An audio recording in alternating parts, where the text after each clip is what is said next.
இலங்கைக்கு எதிரான முதல் டி20 மேட்ச். ஒரே ஓவரில் அடுத்தடுத்து பறந்த தொடர்ச்சியான 6 சிக்சர்கள். அதுவும் மதிசா பதிரணா ஓவரிலேயே மொத்த இலங்கையையும் பதைபதைக்க வைத்த சூரியவன்சி. அந்த ஒரு ஓவரிலேயே மைதானத்தில் இருந்த மொத்த இலங்கை ரசிகர்களும் வெளியேறிய அதிர்ச்சி காட்சி. அதாவது இந்தியா மற்றும் இலங்கை அணிகளுக்கு எதிரான முக்கியமான கிரிக்கெட் தொடர் என்பது தற்போது நடைபெற்று வருகிறது. இலங்கை நாட்டில் வைத்துதான் இந்த தொடர்கள் நடைபெறுகிறது. ஆகவே சொந்த மைதானம் என்ற அட்வான்டேஜ் இலங்கை அணிக்கு இருப்பதால் இத்தகைய தொடரில் இலங்கை அணி இந்திய அணியை எளிதாக வீழ்த்திவிடும் என்றுதான் எதிர்பார்க்கப்பட்டது. அத்தகைய எதிர்பார்ப்புகளுக்கு மத்தியில்தான் இந்த இரு அணிகளுக்கு எதிரான முதல் 2 டெஸ்ட் போட்டிகளுக்கான வார்ம் அப் மேட்சுகள் சமீபத்தில் நடந்து முடிந்திருந்தது. அதனைத் தொடர்ந்து இப்போது டி20 தொடர் தொடங்கிவிட்டது. இந்த டி20 தொடரை பொறுத்தவரையில் இந்திய அணி இந்த முறையும் சிறப்பாக செயல்படும் என்றும் நம்பப்படுகிறது. ஏற்கனவே இதற்கு முன்பு நடைபெற்ற ஜிம்பாப்வே தொடரை முழுமையாக கைப்பற்றிய இந்திய அணி மொத்த தொடரையும் கைப்பற்றியது. ஆகவே அதேபோல இந்த இலங்கை அணிக்கு எதிரான தொடரையும் வென்று இந்திய அணி தொடர் வெற்றிகளை பதிவு செய்வதற்கு தயாராகியும் வருகிறது. இந்த ஒரு சூழலில்தான் இந்த இரு அணிகளுக்கு எதிரான முதல் டி20 மேட்ச் தொடங்கியது. இந்த டி20 போட்டியை பொறுத்தவரையில் பலரும் எதிர்பார்க்காத, கற்பனை கூட செய்ய முடியாத அப்படி ஒரு சம்பவம் அரங்கேறியது. ஆமாங்க, இந்த போட்டி தொடங்கி முதலில் இந்திய அணி பேட்டிங் செய்வதாக முடிவெடுத்தது. அதாவது டாஸை வென்ற இந்திய அணி பேட்டிங் செய்வதாக முடிவெடுத்து பேட்டிங் செய்ய களமிறங்கியது. அதனைத் தொடர்ந்து ஓப்பனிங் இறங்கிய அபிஷேக் சர்மாவும் சூரியவன்சியும் சேர்ந்து சூப்பரான அதிரடியை வெளிப்படுத்தினார்கள். அதிலும் குறிப்பாக நம்முடைய சூரியவன்சி இந்த போட்டியில் மிரட்டலான ஆட்டத்தை வெளிப்படுத்தியிருந்தார். அது மட்டுமில்லாமல் இந்த போட்டியில் இலங்கை அணியில் மதிசா பதிரணா விளையாடினார். இவரது ஓவரை இந்திய இளம் வீரர்கள் எப்படி சமாளிக்கப் போகின்றார்கள் என்ற எதிர்பார்ப்பும் இருந்தது. அதுவும் முதல் 8 ஓவர்கள் வரை இவர் பந்து வீசவே வரவில்லை. ஆகவே இவர் பந்து வீச வரும்போது இந்திய பேட்ஸ்மேன்கள் எப்படி செயல்படுவார்கள் என்ற எதிர்பார்ப்பும் எகிரியது. அந்த ஒரு எதிர்பார்ப்புகளுக்கு மத்தியில்தான் சரியாக 9வது ஓவரை இவரது முதல் ஓவராக வீசுவதற்கு வந்தார். அதே சமயம் அந்த ஓவரை எதிர்கொள்ள சூரியவன்சியும் தயாராக இருந்தார். இந்த சூழலில்தான் எதிர்பார்ப்பு என்பது இன்னும் எகிரியது. ஒரு பக்கம் மதிசா பதிரணா என்ற இளம் மலிங்கா என்ற யாக்கர் மன்னன் பந்து வீச வர, மறுபக்கம் மிக மிக வயது குறைந்த சர்வதேச நம்பர் 1 அதிரடி பேட்ஸ்மேனான சூரியவன்சி பேட்டிங் செய்ய என இந்த சூழலில் எப்படி இந்த இருவரும் செயல்படப் போகிறார்கள் என்ற எதிர்பார்ப்பும் இருந்தது. அப்படிப்பட்ட எதிர்பார்ப்பில் 9வது ஓவரின் முதல் பந்தை மதிசா பதிரணா வீச, அந்த பந்தை கொஞ்சம் கூட யோசிக்காமல் வானத்தை நோக்கி பறக்கவிட்டார் சூரியவன்சி. இதனால் அந்த முதல் பந்தையே சிக்ஸருக்கு பறக்கவிட்டு மதிசா பதிரணாவுக்கு அதிர்ச்சி கொடுத்தார். அதற்கு பிறகு அந்த அதிர்ச்சியை தொடர்ந்து அடுத்த அதிர்ச்சி கொடுப்பது போல அந்த ஓவரில் அடுத்தடுத்து போடப்பட்ட ஒவ்வொரு பந்தையும் விதவிதமாக வேறு வேறு திசைகளில் தொடர்ச்சியாக சிக்ஸருக்கு பறக்கவிட்டே கொண்டிருந்தார் சூரியவன்சி.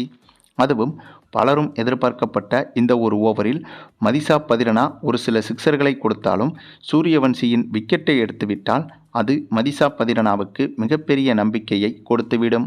ஆகவே அதை கணக்கில் வைத்து அந்த ஓவரில் முதல் 4 பந்துகளை தொடர்ச்சியாக வீசி 4 சிக்ஸர்களை கொடுத்ததற்கு பிறகு 5வது பந்தை துல்லியமான யாக்கராக வீசுவதற்கு முயற்சி செய்தார் பதிரணா. ஆனால் அதை முன்கூட்டியே யூகித்து 2 அடி முன்னாடி இறங்கி வந்து யாக்கர் பந்தை ஃபுல்டாஸாக எதிர்கொண்டு அந்த பந்தையும் சிக்ஸருக்கு பறக்கவிட்டார் சூரியவன்சி. அதற்கு பிறகு அடுத்தடுத்த பந்தையும் பின்பக்கமாக திருப்பி சிக்ஸருக்கு பறக்கவிட்டு அந்த ஒரே ஓவரை மிகப்பெரிய சம்பவ ஓவராக மாற்றிவிட்டார். அதுவும் அந்த ஒரு ஓவர் முடிந்த பிறகு மைதானத்தில் இருந்த பெரும்பாலான இலங்கை ரசிகர்கள் போட்டியின் பாதியிலேயே மைதானத்தை விட்டு கிளம்ப தொடங்கிவிட்டனர். அந்தளவுக்கு அந்த ஒரே ஓவரில் இந்திய அணியின் வெற்றியையும் இலங்கை அணியின் தோல்வியையும் நிர்ணயித்து விட்டார் சூரியவன்சி. இதில் ஆச்சரியம் என்னவென்றால், இந்த போட்டியில் முக்கியமான பவுலராக மதிசா பதிரணாவைத்தான் இலங்கை அணி முழுமையாக நம்பியிருந்தது. அதனால்தான் ஓரளவுக்கு சுமாரான பவுலர்களை முன்கூட்டியே பந்து வீச வைத்து பதிரணாவை கடைசி நேரத்தில் பயன்படுத்த தாமதமாக பந்து வீச கொண்டு வந்தது இலங்கை அணி. ஆனால் இந்த ஒரு 9வது ஓவரில் பறந்த சிக்ஸர்களை பார்த்துவிட்டு அதன் பிறகு இந்த போட்டி முழுக்க ஒரு ஓவரை கூட பதிரணாவுக்கு இலங்கை அணி கொடுக்கவில்லை. அந்தளவுக்கு பதிரணா வீசிய முதல் ஓவரிலேயே பதிரணாவின் மொத்த கிரிக்கெட் வாழ்க்கையையும் கேள்விக்குறியாக மாற்றியிருந்தார் சூரியவன்சி. பின்னர் இதேபோல அதிரடியாக விளையாடிய இந்திய அணி தொடர்ச்சியாக சூப்பராக விளையாடி 20 ஓவர்கள் முடிவில் 236 ரன்கள் வரை எடுத்துவிட்டது. இதில் அதிகபட்சமாக நம்முடைய சூரியவன்சி மட்டுமே 113 ரன்கள் வரை எடுத்திருந்தார். இதில் இன்னும் மிகப்பெரிய ஆச்சரியம் என்னவென்றால், சூரியவன்சி இந்த போட்டியில் விக்கெட்டை இழந்த பிறகும் கூட பதிரணாவுக்கு பந்து வீச வாய்ப்பு கொடுக்கப்படவில்லை. அந்தளவுக்கு மிகப்பெரிய சம்பவத்தை செய்துவிட்டிருந்தார் நம்முடைய சூரியவன்சி. பின்னர் இவ்வளவு பெரிய இலக்கை நோக்கி களமிறங்கிய இலங்கை அணியை சொந்த மைதானம் என்ற அட்வான்டேஜ் இருப்பதால் ஓரளவுக்கு இலங்கை அணி போராடி வெற்றி பெறும் அல்லது போராடி தோல்வியாவது பெறும் என்றுதான் எதிர்பார்க்கப்பட்டது. ஆனால் இந்திய பவுலர்களின் பந்து வீச்சும் இந்த இடத்தில் பாராட்டும்படியாகவே இருந்ததால், அதிலும் குறிப்பாக நம்முடைய தமிழக வீரர் வருண் சக்கரவர்த்தி இந்த போட்டியில் அதிகபட்சமாக 4 விக்கெட்டுகளை வீழ்த்தியிருந்தார். இதன் காரணமாக இலங்கை அணி மொத்தமாகவே இந்த போட்டியில் 139 ரன்கள் வரை மட்டும்தான் எடுத்திருந்தது.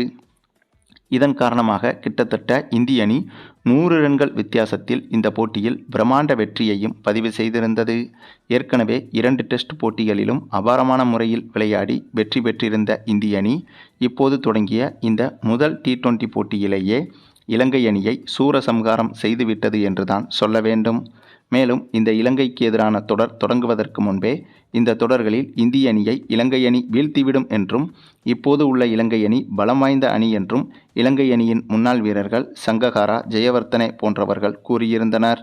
அதிலும் மற்றொரு முன்னாள் வீரரான மெண்டிஸ் என்பவர் இந்த தொடரில் இந்திய அணியால் ஒரு போட்டியில் கூட வெற்றி பெற முடியாது என்று சவால் விடும்படி பேசியிருந்தார். ஆகவே அப்படி பேசிய அந்த வாய்க்குத்தான் இப்படி ஒரு மரணஅடி கொடுக்கப்பட்டிருக்கிறது என்பதும் குறிப்பிடத்தக்கது. அதுவும் முதல் போட்டியிலேயே. ஆக மொத்தம் சவால் விடுவது முக்கியமல்ல, யாருக்கு எதிராக சவால் விடுகிறோம் என்பதுதான் முக்கியம் என்பதைப் போல இந்திய அணிக்கு எதிராக சவால் விடும்போது மிக கவனமாக செயல்பட வேண்டும் என்பதற்கு இந்த ஒரு போட்டியே உதாரணம். அதுவும் பொதுவாகவே இந்திய அணிக்கும் இலங்கை அணிக்கும் கிரிக்கெட் போட்டிகள் என்று வந்துவிட்டால் பகை உணர்வு என்பது ஓரளவுக்கு இருக்கும். அதாவது இந்தியா பாகிஸ்தானுக்கு பிறகு இந்தியா இலங்கை அணிக்கு எதிரான அந்த எதிரும் புதிருமான பகை உணர்வு அதிகமாகவே இருக்கும். ஆனால் சமீப காலமாக இலங்கை அணி என்பது பலம் குறைந்த அணியாக மாறியதால் அத்தகைய பகை உணர்வு இல்லாமல் போனது. ஆனால் இப்போது மீண்டும் அத்தகைய பகை உணர்வை தூண்டிவிடுவது போல இலங்கை அணியின் முன்னாள் வீரர்கள் இந்த தொடருக்கு முன்பாக பேசி இந்த தொடரில் அந்த ஒரு பகை உணர்வை தூண்டிவிட்டு விட்டனர். அதனால்தான் இந்த தொடர் தொடங்கி முதல் T20 போட்டியிலேயே இந்திய அணியிடம் இலங்கை அணி மொத்தமாக வாங்கி கட்டி கொண்டது. அது மட்டுமில்லாமல் இந்திய அணியை பொறுத்தவரையில் முன்பு இருந்த இந்திய அணியும் இப்போது கிடையாது. ஏனென்றால் இளம் வீரர்கள் பலரும் இந்திய அணிக்குள் வந்துவிட்டனர். குறிப்பாக சூரியவன்சி, அபிஷேக் சர்மா, ரிங்கு சிங், இஷான் கிஷான் உள்ளிட்ட பெரும்பாலான இளம் வீரர்கள் இந்திய அணியில் விளையாடி வருகின்றனர்.